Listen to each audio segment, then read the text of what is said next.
Meu nome é Felipe, aqui do canal TV Iraté, e nesse vídeo vamos dar continuidade ao assunto de interpretação de análise de solo para a cultura do maracujá. Mais especificamente, nesse vídeo vamos estar falando sobre os níveis de fósforo e potássio. Como já havia falado anteriormente, utilizo sempre esses manuais, que são os manuais de adubação em calagem para o estado de Santa Catarina e Rio Grande do Sul, da Rede Rolas. Faço algumas adaptações, mas basicamente utilizo essa metodologia.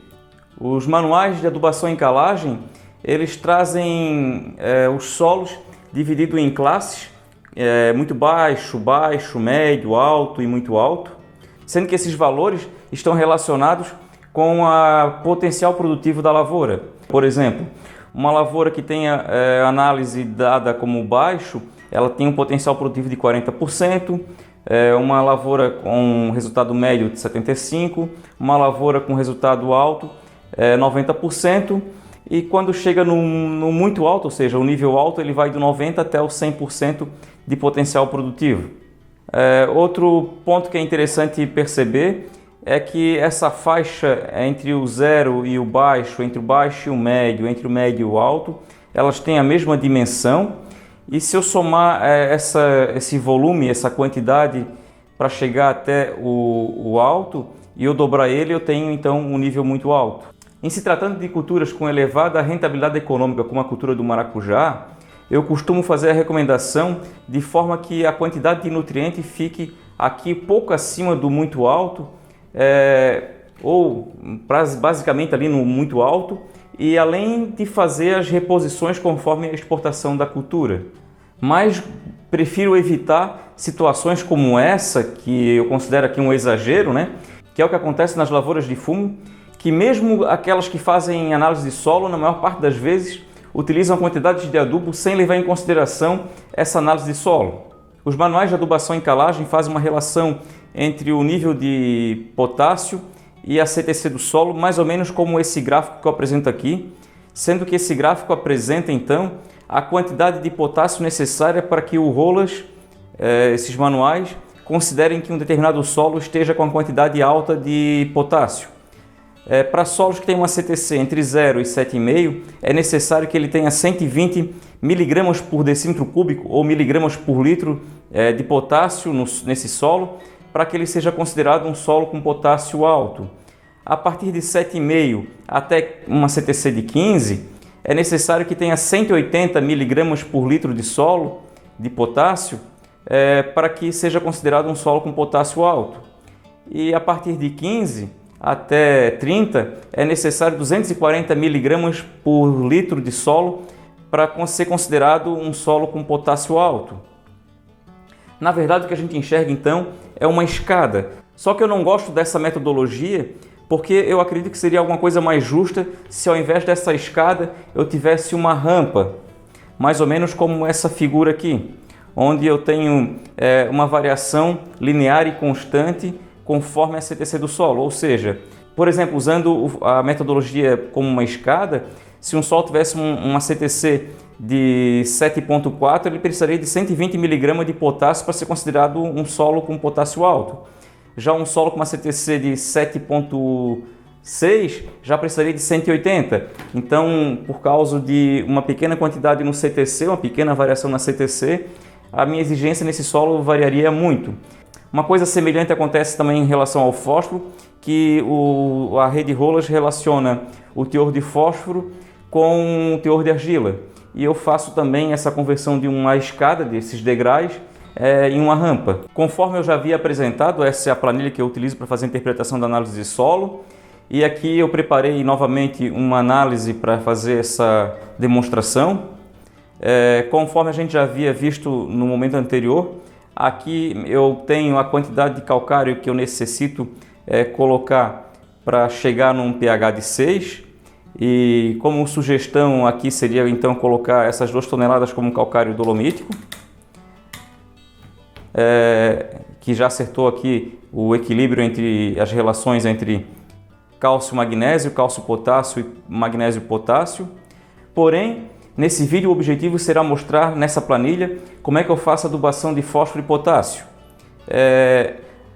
Pela análise de solo, na verdade, ela vem em fósforo em miligramas por decímetro cúbico e o potássio também em miligramas por decímetro cúbico. Porém, como eu trabalho com essa planilha e ela me faz todos os cálculos de forma facilitada, eu prefiro trabalhar com fósforo em quilos de P2O5 por hectare e o teor de potássio em quilos de K2O por hectare, porque já é o formato que a gente faz o cálculo dos adubos, né? Então eu acabo ocultando essas duas linhas e trabalho simplesmente com fósforo e potássio já nessas unidades que eu me referi. Sendo que já na unidade de quilos de P2O5 por hectare, eu precisaria de entre 51 e 103 quilos de P2O5 por hectare, na faixa dos 20 centímetros, para conseguir que esse meu solo esteja com o fósforo no nível alto. Acima de 103 eu estaria com o meu fósforo considerado muito alto, e abaixo de 51 eu estaria com o meu fósforo considerado médio. A mesma coisa aqui em relação ao potássio. Abaixo de 170 eu consideraria esse solo com potássio médio e acima de 341 eu consideraria esse solo com potássio muito alto.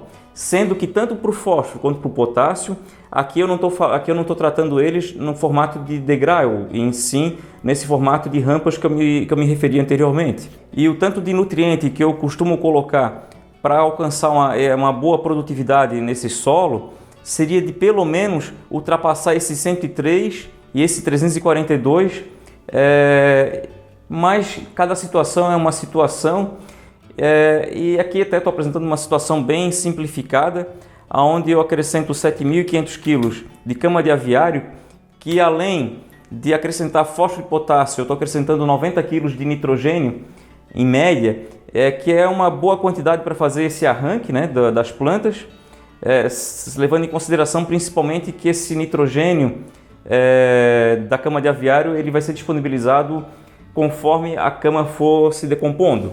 A partir do momento que eu digitei aqui esses 7.500 kg de cama de aviário, podemos perceber que o meu fósforo passou para 129, superando então esse limite do alto, né? Então ele já está considerado um muito alto, que é o que significa esse MA ali do lado. A mesma coisa com relação ao potássio, que ultrapassou esse 341 e agora estamos com 345 e também está considerado muito alto. Bom, em relação ao potássio, para mim a gente já está no nível adequado.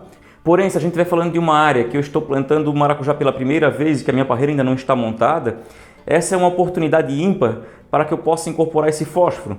Então eu acredito que apenas 129 aqui, que é pouco acima do 103, eu ainda não acredito que seja o ideal. Então vamos colocar aqui ainda um pouco de superfosfato triplo para aproveitar essa oportunidade. Então eu colocando 400 kg de superfosfato triplo, eu alcanço aqui 216 kg de P2O5 por hectare, que é o suficiente aí para alguns anos de produção. Eu sei que o maracujá não vai exportar esse fósforo todo no primeiro ano. Uma boa produtividade aí, vai estar exportando entre 30 e 50 kg de fósforo por ano. Então aqui teria fósforo suficiente para 2 anos de produção acima do nível e de uma boa produção. Mas eu acredito que é uma forma de fazer uma boa adubação para aproveitar essa oportunidade de incorporar bem esse fósforo em área total. Essa quantidade de fósforo aqui, eu percebo que até 4 vezes esse valor superior aqui do 103 eu não tenho encontrado problemas. Porém, ultrapassando essa quantidade, a gente já começa a perceber deficiência de zinco por excesso de fósforo. Então, eu acredito que na faixa do dobro ou triplo da quantidade considerada muito alta, em fósforo ainda está muito bom.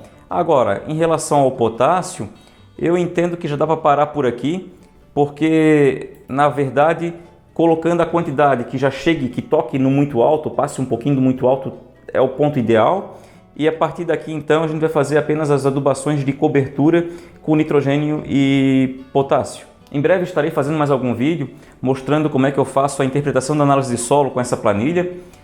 Espero que essas informações tenham ajudado outros técnicos e agricultores que estão em busca de melhorar a produtividade de suas lavouras. Se você tem alguma pergunta, dúvida ou sugestão de tema para um próximo vídeo, deixe aqui nos comentários e até a próxima!